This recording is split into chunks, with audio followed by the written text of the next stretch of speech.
أكد الناشط السياسي والإعلامي سعيد بن سديرة أن الجزائر تواجه عزلة دولية متزايدة، محذرا من أن هذه العزلة ستستمر وتتسع في السنوات المقبلة إذا استمر النظام في سياساته الحالية.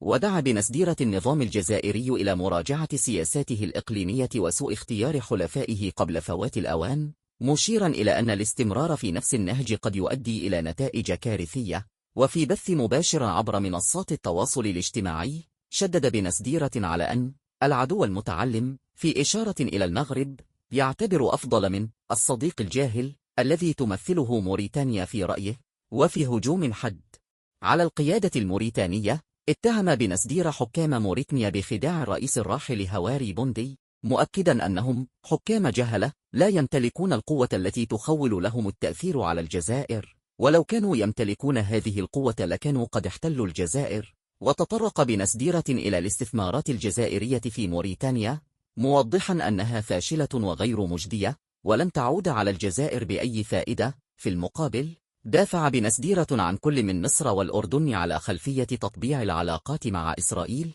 معتبرا أن ذلك خيار استراتيجي مدعوم من القوى العالمية الكبرى.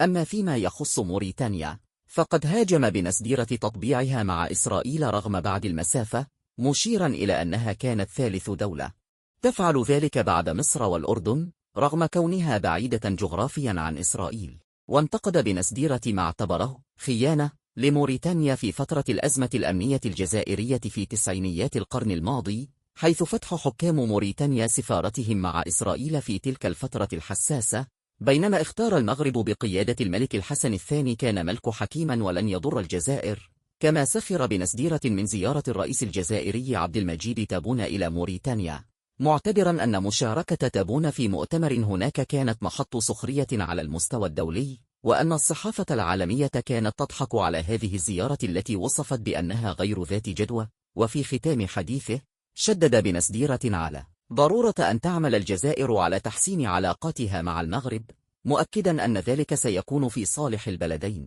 ووصف المغرب العدو المتعلم الذي يمتلك سياسة رزينة وهادئة مقارنة بسياسات الجزائر المتقلبة.